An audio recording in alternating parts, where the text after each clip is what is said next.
Hello दोस्तों, आज start करेंगे हम कोरोना।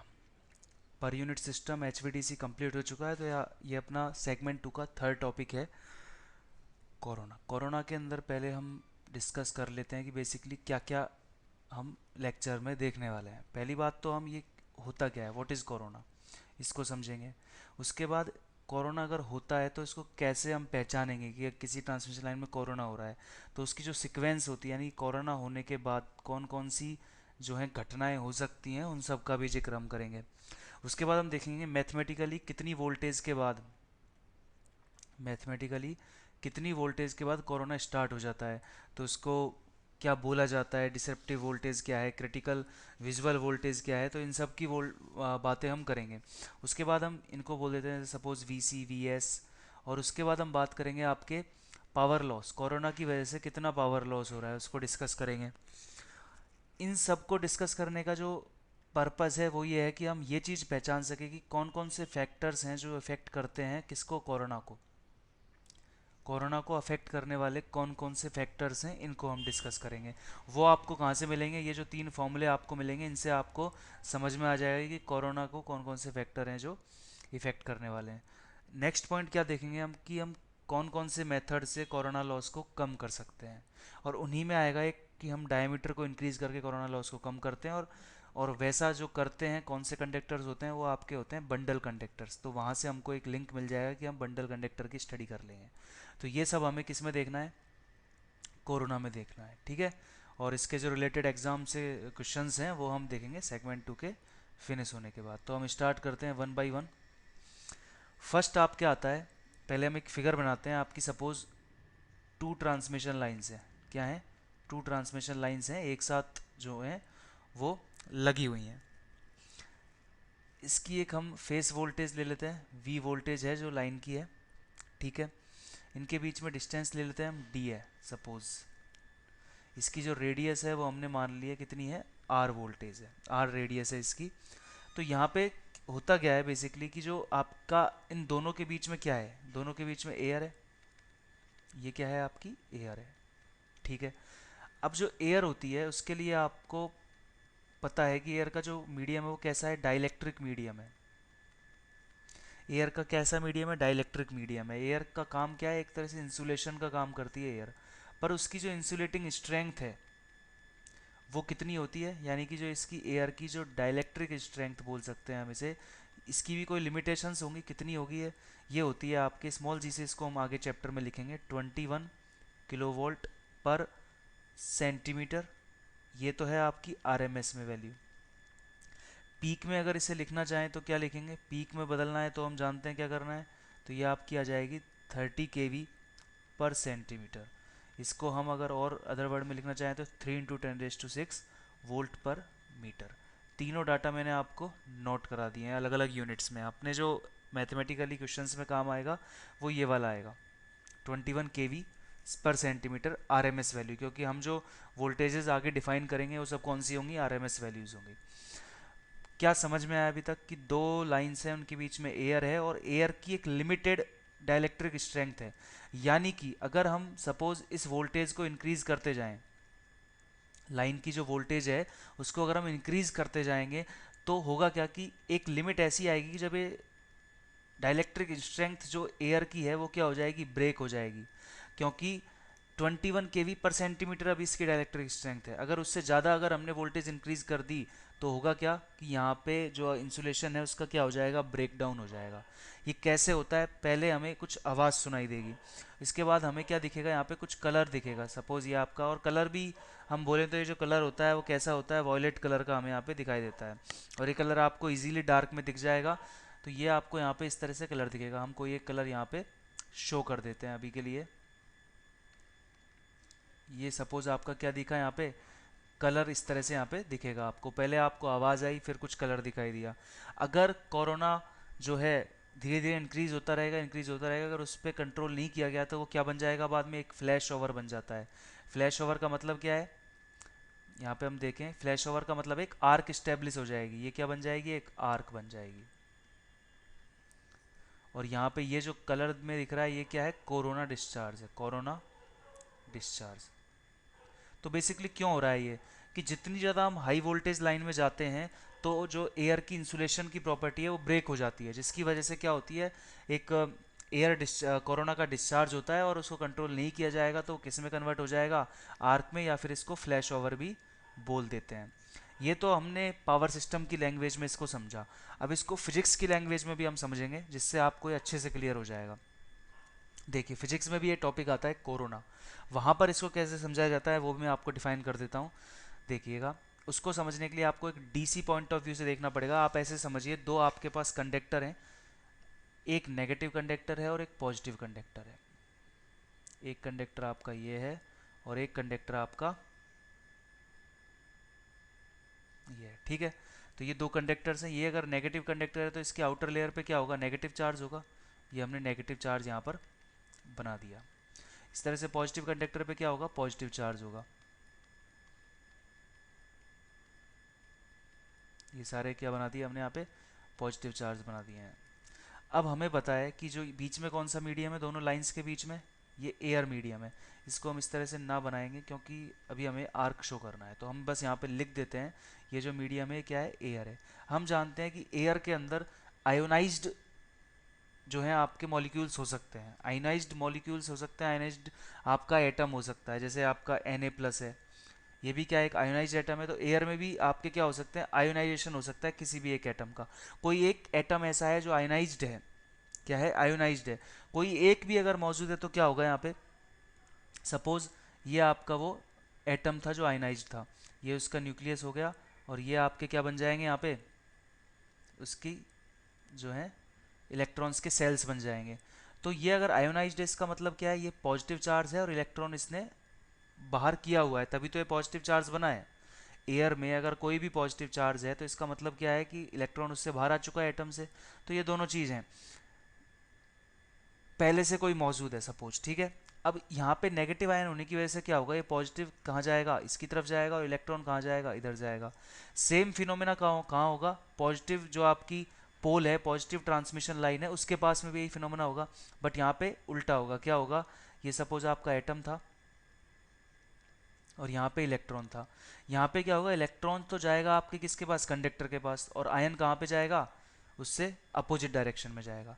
तो अगर ये फिनोमिना होगा, ये तो होना ही है क्योंकि पहले से कोई ना कोई आयोनिक चार्ज अवेलेबल है। बात को समझना, पहले से कोई आयोनिक चार्ज अवेलेबल है इसलिए ये काम हो गया, ठीक है। अब जब ये इलेक्ट्रॉन इधर जाएगा और ये आयन इधर आएंगे तो क्या होगा, ये किसी दूसरे एटम से टकराएगा। जो ये इलेक्ट्रॉन है ये इधर जा रहा है, ये किसी अदर एटम से टकराएगा। सपोज ये कोई दूसरा एटम है, इससे टकराया, टकराने के बाद क्या होगा, जो इसके इलेक्ट्रॉन्स हैं जो इसकी आउटर सेल्स में मौजूद हैं उनकी थर्मल एनर्जी इंक्रीज हो जाएगी, और इंक्रीज जब एनर्जी होती है तो फिजिक्स में जानते हैं कि वो क्या होता है, वो बाहर आ जाता है। इलेक्ट्रॉन जब बाहर आएगा तो अगेन एक और पॉजिटिव चार्ज बनेगा और एक इलेक्ट्रॉन बनेगा। तो ये प्रोसेस क्या हो जाती है, कम्युलेटिव हो जाती है, कि अगर एक चार्ज हो रहा है और उस चार्ज पे कंडक्टर की वजह से क्या लगा, कंडक्टर की वजह से एक फोर्स लगा जिससे वो दूसरे एटम से टकराया और उसका भी इलेक्ट्रॉन बाहर आ गया। तो इससे क्या होगा, एक आर्क स्टेब्लिश हो जाता है फाइनली। वो आर्क कैसा बन जाता है, एक लेयर बन जाती है जिसके अंदर क्या होते हैं, सारे एटम्स क्या हो जाते हैं, जो है आयोनाइज्ड हो जाएंगे और उनसे इलेक्ट्रॉन बाहर आ जाएगा। तो ये क्या बन जाएगा, एक चैम्बर टाइप बन जाएगा। इसको हम बोलते हैं फ्लैश ओवर होना और स्पार्क होना। पर जो ये पहली बार जो ये घटना हुई कि कुछ इलेक्ट्रॉन्स बने, कुछ एटम्स का आयोनाइजेशन हुआ, तो उसमें क्या होता है, जब इलेक्ट्रॉन बाहर आता है तो कुछ एनर्जी रिलीज होती है। वो एनर्जी आपको विजिबल फॉर्म में दिख सकती है या फिर साउंड फॉर्म में दिख सकती है, और उसी को क्या बोलते हैं, हम कोरोना बोलते हैं। इससे कंडक्टर्स में वाइब्रेशंस भी हो सकते हैं। तो ये मैंने आपको बता दिया माइक्रोस्कोपिक लेवल पे। माइक्रोस्कोपिक लेवल पे हम जो स्टडी करते हैं वो मोस्टली किस पे होती है, फिजिक्स के अंदर होती है। तो फिजिक्स के अंदर हमने इसको कैसे समझा, कि चार्ज और एटम्स की फॉर्म में समझा, किस तरह से चैम्बर बन गया, ठीक है। तो ये जो फिनोमिना यहाँ पे हो रहा है, कौन सा, जो कंडक्टर की लेयर, कंडक्टर की आउटर सरफेस के पास में हो रहा है, उसको तो हम बोल देते हैं क्या, कोरोना। और जब वो बढ़ता जाता है तो किस में तब्दील हो जाता है, इस तरह के चैम्बर्स बन जाते हैं, और उन चैम्बर्स को हम क्या बोलते हैं, आर्क बनना, फ्लैश ओवर होना। तो यहाँ पे हम क्या लिखेंगे, फ्लैश ओवर और आर्क। तो होपफुली आपको कोरोना का बेसिक तो समझ में आ गया होगा। अब हम एक बार देखेंगे, वापस से हम पावर सिस्टम की लैंग्वेज में जाते हैं, तो हम सिंपली वर्ड में क्या बोलेंगे, जो एयर की डाइलेक्ट्रिक स्ट्रेंथ होती है उसकी लिमिटेशन क्या है, 20 kV पर सेंटीमीटर। तो अगर हम वोल्टेज क्योंकि हम जानते हैं कि ट्रांसमिशन लाइन में हम हाई वोल्टेज की तरफ जा रहे हैं। कहाँ जा रहे हैं? हाई वोल्टेज की तरफ। हाई वोल्टेज के फ़ायदे हमने सेकंड या थर्ड लेक्चर में डिस्कस किए थे सेगमेंट 1 के। ठीक है, पावर की ट्रांसफ़र कैपेबिलिटी इंक्रीज होती है, पावर लॉस कम होते हैं, तो फ़ायदे हैं इसके। बट एक नुकसान आज हमें समझ में आया, कोरोना लॉस, क्योंकि जितनी ज़्यादा वोल्टेज में जाएंगे हम, उससे क्या होगा, एयर की break down, insulation property break down हो जाएगी और कोरोना लॉस होगा। तो ज़्यादातर जो है EHV जो लाइन होती है, EHV लाइन और UHV, अल्ट्रा हाई वोल्टेज और एक्स्ट्रा हाई वोल्टेज लाइंस में कोरोना हमें देखने को मिलता है। उसके अलावा कहाँ मिल सकता है आपको कोरोना? जो आपकी इंसुलेटर्स होती हैं उसमें भी जब डिस्चार्ज होता है तो उसको आपको साउंड सुनाई देगा और उसके इंसुलेटर की सरफेस पे आपको कुछ कलर, वॉयलेट कलर में विजिबल दिखेगा कुछ। ये आप देख सकते हो, जो पोल्स हैं उनके पास अगर ट्रांसफार्मर की फिटिंग है, इंसुलेटर बशिंग्स हैं, तो उसके पास भी क्या होता है, कुछ कभी कभी कुछ विजिबल सा दिखता है और हमें आवाज़ सुनाई देती है। तो ये सब क्या है, ये कोरोना की वजह से भी आ सकता है। ठीक है, और बारिश के मौसम में ज़्यादा होता है, तो ये भी हमें आगे जा कर के समझ में आएगा। ठीक है, तो ये सब चीज़ें बेसिकली क्या थी कि जहाँ पर भी आपको लगे कि एयर का इंसुलेशन ब्रेक डाउन हो रहा है तो वहाँ पे कोरोना हो सकता है और उसे कंट्रोल नहीं किया जा सकता, तो वो एक कंटिन्यूस कोरोना क्या बना लेता है, आर्क बना लेता है, फ्लैश ओवर बना लेता है। अब कई बार एग्जाम्स में पूछा जाता है इसकी सीक्वेंस कि कोरोना के अंदर क्या क्या होता है, तो अब हमें वो नोट करना है कोरोना के अंदर क्या क्या होगा। ठीक है, तो देखिएगा, फर्स्ट चीज़ क्या होती है, पहले हमें एक साउंड सुनाई देता है, तो हम क्या लिखेंगे, एन एकॉस्टिकल साउंड। ठीक है, सेकंड जो आपका आएगा वो आएगा, a faint glow appears around the conductor visible in dark. इसको या तो आपने एक्चुअल में देखा होगा, कहीं ना कहीं आपको देखने को मिला होगा ये चीज़, नहीं तो आप क्या करना, गूगल पे सर्च करना कोरोना डिस्चार्ज और उसकी इमेजेस देखना, आपको ऐसा कुछ आपको मिल जाएगा, विजिबल इन डार्क किस तरह से पोल्स में दिखता है। वो मोस्टली पर्पल कलर का है, वॉयलेट कलर का होता है। इसके बाद वाइब्रेशंस हो सकते हैं कोरोना की वजह से, वाइब्रेशन इन कंडक्टर। अब एक और चीज़ यहाँ पे होती है इंपॉर्टेंट चीज़, कि जो आपका कोरोना डिस्चार्ज जब होगा तो जो ऑक्सीजन होती है या फिर और भी गैसेस हैं, नाइट्रोजन है, ऑक्सीजन है, उनका आयोनाइजेशन होता है। यही तो अभी हमने देखा था। तो आयोनाइजेशन के बाद ऑक्सीजन का जब आयोनाइजेशन होगा तो वहाँ पे क्या होगा, ऑक्साइड्स भी बनते हैं। ऑक्साइड्स बनेंगे, अगर ऑक्सीजन के ऑक्साइड्स बने तो क्या बन जाएगी, ओजोन बन जाएगी। उसी तरह से नाइट्रोजन के ऑक्साइड्स भी बनते हैं, और अगर ओजोन बन रही है तो उससे क्या हो सकता है, कोरोजन हो सकता है, जंग लग सकती है कंडक्टर्स में। तो O3 के फॉर्मेशन से क्या हो जाएगा, कोरोजन भी हो सकता है। तो यहाँ पे हम नेक्स्ट लिखेंगे, O3 and oxides of nitrogen are produced corrosion due to O3 यानी कि ओजोन के फॉर्मेशन से। ठीक है, ये हो गया इसका नेक्स्ट सीक्वेंस क्या हो सकता है। पावर का लॉस भी होगा, इसको भी हम आगे जा करके डिफाइन करेंगे। कोरोना की वजह से आर्क हो सकता है, डिस्चार्ज होता है आयंस का, इसलिए क्या होगा, पावर लॉस भी होगा। एक साउंड इफेक्ट भी जनरेट होता है, कलरिंग में भी दिखता है, तो ये क्या होगा, इसकी वजह से रेडियो इंटरफेरेंस भी हो सकता है, तो इसको हम क्या बोलेंगे, रेडियो इंटरफेरेंस। तो ये सभी चीज़ें हैं जो कोरोना के अंदर होती हैं, कोरोना की जो घटनाएं हैं वो सब क्या हैं, इस स्लाइड में दी हुई हैं, इनको आप एज इट इज़ नोट कर लीजिएगा। अब बात हमने की है, देखो यहाँ पे हम फॉर्मूलेज को डिराइव नहीं करेंगे, क्योंकि हमें सिर्फ फॉर्मूले को मैथमेटिकली एक तो याद रखना है, एक फॉर्मूला ही मोस्ट है वो जो याद रखना है। उसके अलावा सबसे ज़्यादा इंपॉर्टेंट चीज़ होगी फॉर्मूले के अंदर कौन कौन सी चीज़ें आ रही हैं। चीज़ों को आने का मतलब क्या है कि कौन कौन सी टर्म्स आ रही हैं, तभी तो हम जान पाएंगे कौन कौन से फैक्टर अफेक्ट कर रहे हैं कोरोना को। हमने अभी क्या देखा, कोई कंडक्टर है, उसमें जो हम वोल्टेज सप्लाई कर रहे हैं उसको हम इंक्रीज कर सकते हैं और करते हैं पावर ट्रांसफ़र कैपेबिलिटी को बढ़ाने के लिए।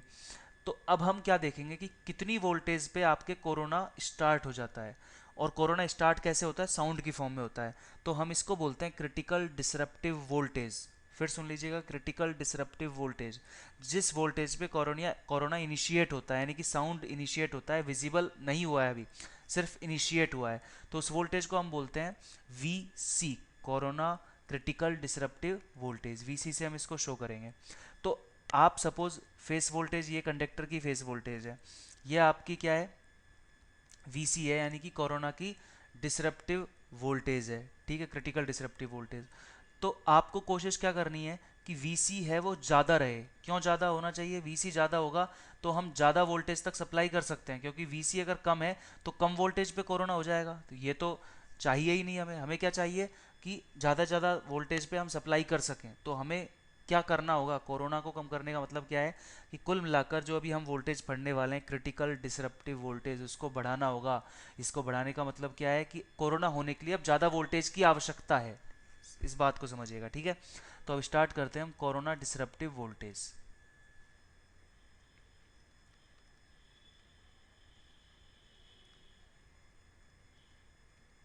कोरोना डिसरप्टिव वोल्टेज, इसको शो कैसे करते हैं? इसको शो किया जाता है वीसी से। ये कौन सी वोल्टेज है? ये वोल्टेज है जिसपे कोरोना इनिशिएट होता है। तो क्या लिखेंगे हम? वोल्टेज एट विच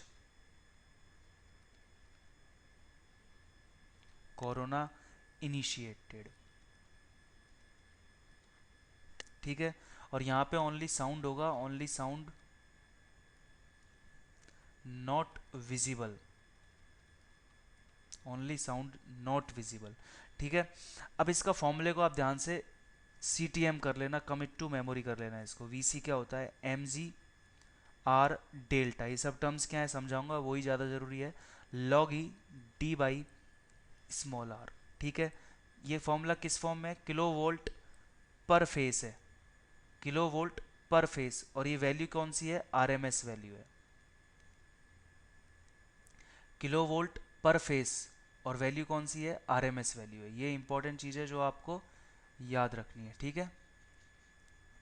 क्योंकि यहाँ पर कई बार कन्फ्यूजन हो जाता है, ये किस में है? किलो वोल्ट पर फेस है, और वैल्यू कैसी है? अपनी RMS वैल्यू में हमने इसको लिया है। अब कोशिश यही करते हैं कि जो आपकी फेस वोल्टेज है वो हमेशा क्या रहे? VC से कम रहे।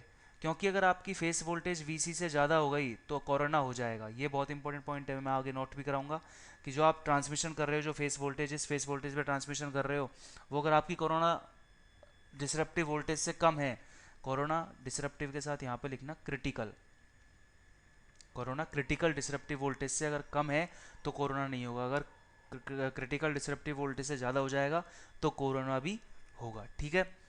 ये आगे अपने आ जाएगा धीरे धीरे। अब देखिए यहाँ पे, तो कोशिश हम यही करेंगे कि VC को बढ़ाएं, क्योंकि VC अगर ज़्यादा होगा तो कोरोना भी नहीं होगा, ठीक है। तो अब देखिए कि ये फॉर्मूला आपका हो गया, वैल्यू किस में है? RMS में। ये जो फॉर्मूला हमने लिखा है, ये लिखा है for single phase line, for single phase line. Single phase line के लिए ये है, अगर सपोज आपके पास 3 फेस लाइन है और वहाँ पर आपको किलोवोल्ट पर फेस में corona critical disruptive voltage find out करनी है, तो वहाँ पे हम स्मॉल डी की जगह क्या लिख सकते हैं? Capital D equivalent. Capital D equivalent क्या है ये मैं अभी तो आपको नोट कर देता हूँ। अभी आपके ये आएगा भी, किस में आएगा? इंडक्टेंस की वैल्यू जो हम फाइंड आउट करेंगे नेक्स्ट, इसी सेगमेंट के नेक्स्ट टॉपिक के अंदर। तो डी इक्वलेंट क्या है यहाँ पे सिर्फ आप नोट कर लेना, क्या है? Equivalent spacing. पहले से अगर आपको पता होगा, आपने ग्रेजुएशन पढ़ा होगा तो आपने देखा होगा डी इक्वलेंट हम यूज़ करते हैं इंडक्टेंस और कैपेसिटेंस फाइंड आउट करने में लाइन के। तो equivalent spacing between the conductors in metre, ठीक है। अब यहाँ पे हम इसको सेंटीमीटर करेंगे क्योंकि हम सारी क्वांटिटीज़ किस में लेंगे? सेंटीमीटर्स में लेंगे। तो DAB, DBC और DCA, ये सब क्या है? 3 फेस की जो भी 3 वायर है उनकी डिस्टेंस है, और 1/3। ये आपको लाइन इंडक्टेंस में और अच्छे से समझ में आ जाएगा। अभी हम फोकस करते हैं किस पे? सिंगल फेस के फॉर्मूले पे। ये आपको कमिट टू मेमोरी कर लेना है। क्या किया है हमने यहाँ पे? MGR delta log e base small d by small r kilo volt per phase RMS value है। ये जितने भी पॉइंट थे सब हो गए। अब हम एक एक समझते हैं कि यहाँ पे M क्या है। M आपका है सरफेस इरेगुलेशन फैक्टर है। अब इसकी जो वैल्यूज होती हैं डिफरेंट कंडक्टर्स के लिए अलग अलग होती हैं। 0.8 टू 0.9 होती है किसके लिए? ACSR कंडक्टर्स के लिए, और जो आपके रफ कंडक्टर्स होते हैं उसके लिए। क्योंकि स्मूथनेस के लिए फैक्टर बनाया गया, किसके लिए? स्मूथनेस के लिए। और 0.9 टू 1 किसके लिए होगी? हॉलो स्मूथ कंडक्टर्स के लिए। तो हमारा मकसद क्या था कि हम इस वोल्टेज को इंक्रीज करें। तो हम एक जो है ज़्यादा वोल्टेज तक सप्लाई कर पाएंगे। वीसी बढ़ाना ही हमारा फोकस है। तो वीसी कैसे बढ़ाया जा सकता है? अगर हम एम की वैल्यू को बढ़ा दें, क्योंकि एम के प्रोपोर्शनल है, तो हम अगर होलो कंडक्टर्स को यूज़ करते हैं तो कोरोना क्या होता है, कोरोना लॉस कम हो जाता है। कोरोना को डिक्रीज करने के लिए हम जो है होलो कंडक्टर्स को यूज़ करते हैं। ये हम फैक्टर ऑफ इफेक्टिंग में भी डिस्कस करेंगे। नेक्स्ट चीज़ क्या है फॉर्मूले में? स्मॉल जी है। स्मॉल जी मैं आपको बता ही चुका हूँ, ये क्या है? Dielectric strength of air. तो डायरेक्ट स्ट्रेंथ ऑफ एयर क्या है? 21 किलो वोल्ट पर सेंटीमीटर, और ये वैल्यू क्या है? आरएमएस वैल्यू है, ठीक है। इसके बाद स्मॉल आर आता है। स्मॉल आर क्या है? Radius of conductor, radius of conductor in centimetre. सब चीज़ें हमने किस में ली है? सेंटीमीटर में ली है। इसी तरह से स्मॉल डी क्या है आपका? डिस्टेंस बिटवीन कंडक्टर्स है, डिस्टेंस बिटवीन कंडक्टर्स इन सेंटीमीटर, ठीक है। उसके अलावा आपका आता है डेल्टा। डेल्टा क्या है आपका? एयर डेंसिटी फैक्टर है। एम जी आर डेल्टा आया था फॉर्मूले में, तो डेल्टा क्या होगा? एयर डेंसिटी फैक्टर होगा। इसको हम आगे डिफाइन करते हैं 3.92 small B 273 plus T degree centigrade. B क्या है यहाँ पे? बी आपने फिजिक्स में पढ़ा होगा, तो फिजिक्स में क्या आता है? बैरोमेट्रिक प्रेशर आता है of air in centimetre of mercury, H G. T क्या है? टेम्परेचर है, डिग्री सेंटीग्रेड में टेम्परेचर, ठीक है। तो ये सारी चीज़ें फॉर्मूला फॉर्मूला क्या है, किस वैल्यू को बता रहा है, और उसके अंदर कौन कौन से फैक्टर फॉर्मूले के अंदर अफेक्टिंग है। यानी कि एक तो स्मॉल एम सरफेस इरेगुलेशन फैक्टर, तो कोरोना को ये भी इफेक्ट करता है। डाइलेक्ट्रिक स्ट्रेंथ भी करेगी एयर की, बट वो कांस्टेंट है तो हम उसको डिस्कस नहीं करते हैं। स्मॉल आर यानी कि रेडियस अगर इंक्रीज डिक्रीज कर दी जाए तो भी कोरोना पे इफेक्ट होगा। स्मॉल डी है जो आपका डिस्टेंस बिटवीन कंडक्टर है, उसको अगर इफेक्ट करते हैं तो भी आपका कंडक्ट जो है इफेक्ट होगा। डेल्टा से भी आपका क्या होगा? यहाँ पे इफेक्ट होगा एयर डेंसिटी फैक्टर से। तो डेल्टा बेसिकली आपका, हम आगे बढ़ेंगे तो प्रेशर से हम देखेंगे कि प्रेशर घटने और बढ़ने से कोरोना पे क्या इफेक्ट पड़ता है। तो ये सब चीज़ें कुछ कुछ आइडिया आपको लगा होगा कि ये सब चीज़ों से जो है कोरोना में चेंजेज आते हैं, ठीक है। ये तो वो वोल्टेज थी जिस पे हम बात कर रहे हैं कोरोना इनिशिएट होगा, यानी कि आपको साउंड सुनाई देगी। अब थोड़ी और वोल्टेज अगर हमने बढ़ाई तो क्या होगा? कोरोना विजुलाइज होने लगेगा। तो सेकंड कौन सी वोल्टेज आ जाएगी? को critical, corona critical visual voltage. पहली क्या थी? डिसरप्टिव थी। तो यहाँ पे हम लिखेंगे इसको विजुअल है तो स्मॉल वी से डिनोट करेंगे। विजुअलाइजेशन कैसा होता है? विजिबल कोरोना कैसा होगा? तो कलर हम नोट कर लेते हैं। विजिबल कोरोना जो है आपका या तो वॉयलेट आपको नज़र आएगा या फिर आपको ब्लू कलर का यहाँ पे नज़र आएगा, ठीक है। तो ये हो गया आपका क्रिटिकल विजुअल वोल्टेज। अब ये तो आपको थियोरेटिकली समझ में आ गया होगा कि जो क्रिटिकल विजुअल वोल्टेज है वो आपकी डिसरप्टिव वोल्टेज से तो ज़्यादा होगी ही। मैथमेटिकल देखते हैं, इसका जो फॉर्मूला आता है वो क्या आता है? M G R delta 1 + 0.3 divided by root R delta log e d by r, kilo volt per phase. और अगेन कौन सी वैल्यू है? ये आर एम एस वैल्यू है। इस फॉर्मूले को भी किसके लिए बनाया गया है? सिंगल फेस के लिए बनाया गया है। Again it is for single phase line. अगर ये थ्री फेस होगी तो वही चेंज करेंगे, स्मॉल डी की जगह क्या आ जाएगा? डी इक्वलेंट आ जाएगा। बस इतना हमें यहाँ पे देखना है, ठीक है। तो ये हो गया आपका एक।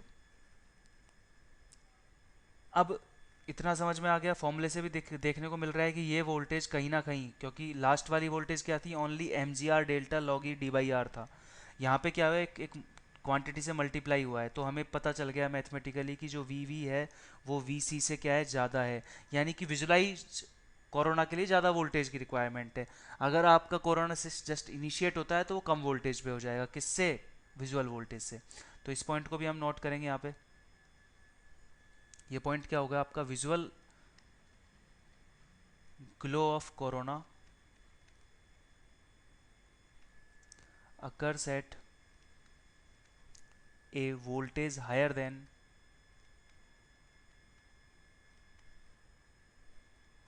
the disruptive critical voltage,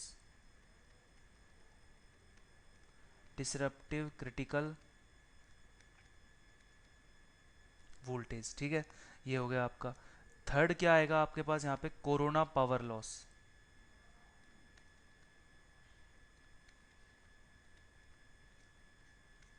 corona power loss क्या होगा, P L is equal to होगा 241 into 10⁻⁵ F plus 25 divided by delta log E, नहीं आएगा यहाँ पे, simply root R by D आएगा, और ये फॉर्मूला क्या हो जाएगा, V P H minus V C square. Again इसकी यूनिट क्या होगी, kilo volt, kilo watt, power है किलो वॉट पर किलोमीटर पर फेस। ये फॉर्मूला भी इंपॉर्टेंट है। तो ज़्यादा आपको जो ध्यान देना है, एक तो देना है आपको कोरोना डिसरप्टिव वोल्टेज के फॉर्मूले पे, और एक आपको पावर लॉस वाले फॉर्मूले पे। मैथमेटिकली क्वेश्चंस देखेंगे तो आपको ज़्यादा क्लियर हो जाएगा। आपको इनके डेरिवेशन की कोई रिक्वायरमेंट नहीं है, बस फॉर्मूला आपको याद रखना है। तो ये सी टी एम, इसको भी कर लीजिएगा आप।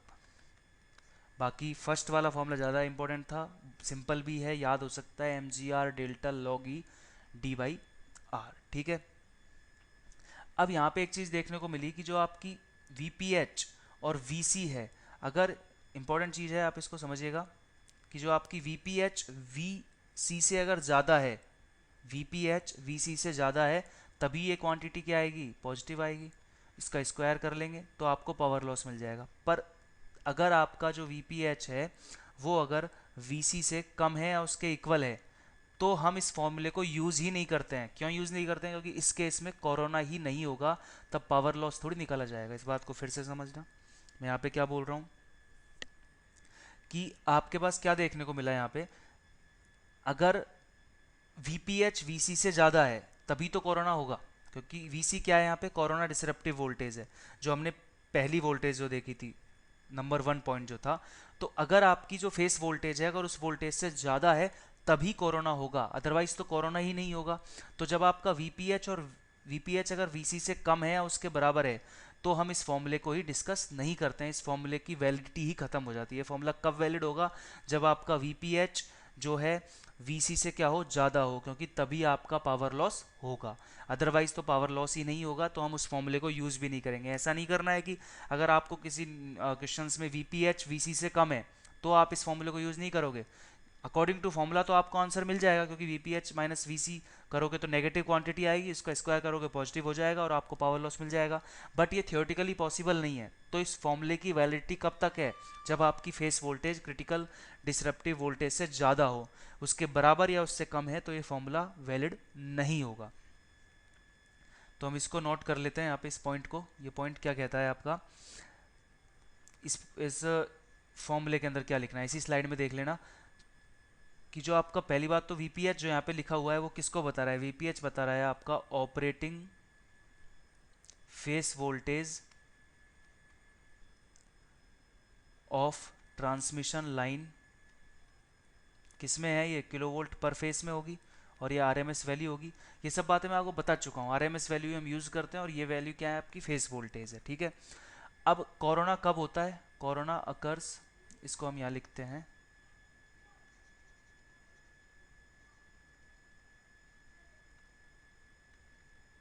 देखिएगा यहाँ पे हम इसको नोट कर लेते हैं, कोरोना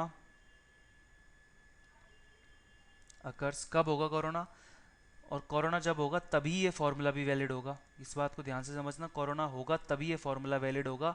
तो कोरोना कब होगा आपका, जब वी पी एच क्या हो, वी सी से ज़्यादा हो, तब आपका पावर लॉस आएगा कुछ ना कुछ, वो ज़ीरो नहीं होगा।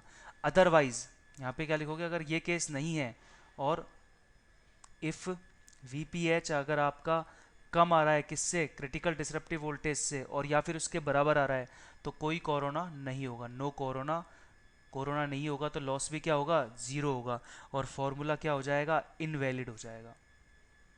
ठीक है, इसको नोट कर लीजिएगा। सिंपली वर्ड में क्या समझ में आया है कि ये फॉर्मूला कब वैलिड करना है हमें, जब आपकी वी पी एच है जो क्या हो, वी सी से ज़्यादा हो। कम होने या बराबर होने पे फॉर्मूला वैलिड नहीं होगा। सीधा सा आंसर टिक करना है, पावर लॉस जीरो। रीज़न समझ में आ गया, क्योंकि अगर फेस वोल्टेज डिसरप्टिव वोल्टेज से कम हो गई तो कोरोना ही नहीं होगा। कोरोना होने की कंडीशन ही क्या है कि phase voltage critical disruptive voltage से ज़्यादा होनी चाहिए, तभी कोरोना होगा। तो कोरोना को अगर हमें कम करना है, फिर कोरोना को रोकना है, तो क्या करना होगा, क्रिटिकल डिसरप्टिव वोल्टेज को ज़्यादा करना होगा। इंक्रीज करना होगा, क्योंकि ये ज़्यादा इंक्रीज होगा तो वीपीएच इससे कम रहेगा तो कोरोना भी क्या होगा, नहीं होगा। तो एक्स्ट्रा हाई वोल्टेज और अल्ट्रा हाई वोल्टेज में ही ज़्यादातर कोरोना देखने को मिलता है, क्योंकि वहाँ पे फेस वोल्टेज ज़्यादा होती है। तो अगर वी फेस वोल्टेज ज़्यादा है तो हमारा काम क्या होना चाहिए कि हम किसी तरह से वीसी को कम करें। तो नेक्स्ट लेक्चर में हम जो डिस्कस करेंगे, वीसी के अंदर जो भी फैक्टर्स हमने देखे हैं उनके थ्रू हम कंट्रोल करने की कोशिश करेंगे, किसको, वीसी को, यानी कि वीसी को डिक्रीज करने की बात करेंगे। और उसके साथ ही हम डिस्कस करेंगे बंडल कंडक्टर्स को। So thank you.